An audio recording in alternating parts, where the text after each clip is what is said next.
Listen, because what you are about to see is the longest, most meticulous takedown ever delivered in a congressional hearing. This isn't just a confrontation, it is a full, feature-length documentary of political genius versus high-stakes corruption. We are covering the moment Congresswoman Jasmine Crockett, who has already mastered the viral short clip, decided to go for the procedural kill, setting an immaculate signature trap for a high-profile Trump ally. The result? Humiliation so complete that the congressman had no choice but to literally abandon his post and force an emergency recess. You need to see every minute of this investigation. Hit that like button, subscribe, and get comfortable because we are diving into the heart of a political cover-up. Let's be crystal clear about the high stakes. This hearing was about ICE detention facilities, a dry subject until you look at the raw numbers. 9 detainees dead since the start of the administration. This should have been a nonpartisan mission, find out what went wrong. But the subject of corruption starts with a sealed document. Crockett knew that the most important information is always hidden in the paperwork nobody reads. She was doing the actual tedious work of investigation. And what did she find? A comprehensive abuse report detailing everything from financial fraud to credible allegations of abuse. A report that was signed, certified, and then deliberately sealed in a restricted archive. It was a political cover-up, pure and simple. Now, let's look at our subject. Congressman Jeff Van Drew, a man who famously switched parties, rebranding himself as a hardline supporter of ICE and border enforcement. He'd made his new political identity entirely based on defending the very facilities now accused of abuse. The entire story hinges on his credibility. He was the perfect target for Crockett because he thought his past administrative work was buried forever.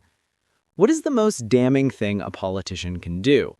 Lie about documented evidence. That's what he was doing, and Crockett had the receipts. We are hitting the 10-minute mark, and the tension is rising.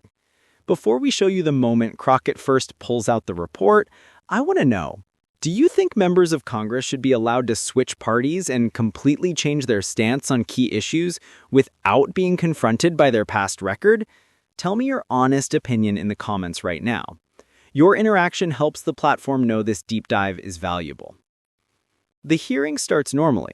Procedural questions, forgettable answers. Crockett gets her 5 minutes. She doesn't scream, she doesn't call names, she asks a question that seems, at first, completely innocuous. Mr. Chairman, I'd like to ask our ICE representative about the status of the comprehensive facility review that was completed in March of last year. She is using the language of the bureaucracy to expose the bureaucracy. The ICE official is confused. I'm not sure which specific review you're referring to, Congresswoman. Crockett smiles. Let me help you out. She pulls out the thick folder, the evidence. Crockett wasn't just armed with accusations of medical neglect and solitary confinement. She had the financial hook. She read the damning findings. $3 million in contractor financial irregularities. The report showed contractors were billing for high-quality food, but only spending $6 per day. Literally profiting by keeping detainees on starvation-level food budgets. Crockett didn't just find a violation, she found a crime against the taxpayer and against the detainee. The entire energy of the room changes. Van Drew, 3 seats down, has gone completely still. He knows what's coming. The moment arrives. Crockett addresses Van Drew directly. She asks him if he served on the Administrative Oversight Board. He mumbles a generic answer. Then Crockett delivers the killing blow. She holds up a single piece of paper, angled directly at the cameras. Congressman Van Drew, that's your signature on page 17, isn't it? The room erupts, murmurs everywhere. The entire scandal is now attached not to a nameless bureaucrat, but the Trump ally sitting right there in the room, forced to stare at his own handwriting on a document he swore didn't matter. Van Drew's expression goes from still to pure panic. But here's the key interactive moment. A staffer rushed a note to Van Drew telling him what to say. The camera caught it. What do you think that note actually read? Was it deny everything or call for recess now? Give me your best guess in the comments below. This moment of visible staff desperation is what made the video explode. Crockett does not let up. She hammers him on the contradiction. You signed off on a report acknowledging abuse, and now you spend 18 months claiming those problems are Democratic propaganda. The entire script turns on this line. That's not a difference of opinion, that's a contradiction that needs explaining. Then she brings the fire. She pulls out the FEC filings. She confronts him with the $200,000 in campaign contributions from the very contractors his signed report criticized. She directly asks, did those donors discuss the report with you?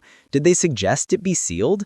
It's no longer just a procedural mistake, it's a clear-cut case of political corruption. The final evidence is the most damaging. Crockett shows the internal memo, the final receipt. It's the vote record. She reads it out. Guess who was one of 3 board members who voted for that restriction? You want to see the vote record, Congressman? Because I have it right here. Van Drew didn't just sign the report, he actively participated in the cover-up. This isn't just about his past, it's about his continued effort to hide the truth from the American people right now. The pressure is too much. Van Drew's microphone cuts out. The optics are terrible. It looks like he's being silenced. Crockett uses the pause perfectly to submit all the documents as evidence. When the microphone returns, Van Drew tries to rally, but Crockett cuts him off with a laugh. Congressman, this is literally your signature. She has dismantled his defense. He is cornered, his face visibly pale. He has no move left. Then the ultimate procedural surrender. Van Drew opens his mouth and makes the only request he has left. Mr. Chairman, I move for an emergency recess. This is almost unheard of during member questioning.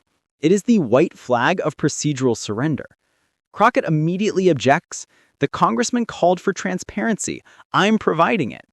The chairman, trapped, has no choice. He gavels the committee into a 15-minute recess.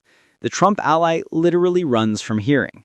The image is the story. Crockett sitting calmly on the table, documents spread before her, while chaos erupts around her. Van Drew fled. Reporters mob Crockett, and she gives them the perfect soundbite. The story is now cemented. Days later, the ultimate accountability. The House Inspector General announced they have opened an investigation into the administrative handling of oversight reports. It wasn't a direct result of the confrontation, but everyone knew the connection. Crockett made the cover-up impossible to ignore. This confrontation is a masterclass in how Congress is supposed to work. It shows that the true power of a lawmaker isn't in fundraising or loud rallies. It's in reading the documents and being brave enough to confront corruption with the receipts. Van Drew's mistake was underestimating Crockett's willingness to do the homework. His punishment was complete, public, and procedural. The truth is out. The cover-up has been exposed, but the fight for full accountability is still ongoing. If this deep dive analysis into Crockett's signature trap showed you how oversight is supposed to work, hit that like button and subscribe for more stories about the moments when accountability actually happens. Drop a comment telling us what sealed government reports you think need to be released. And share this with anyone who believes that transparency shouldn't depend on whether the findings are politically convenient. Your interaction helps us keep following these stories until the full truth comes out.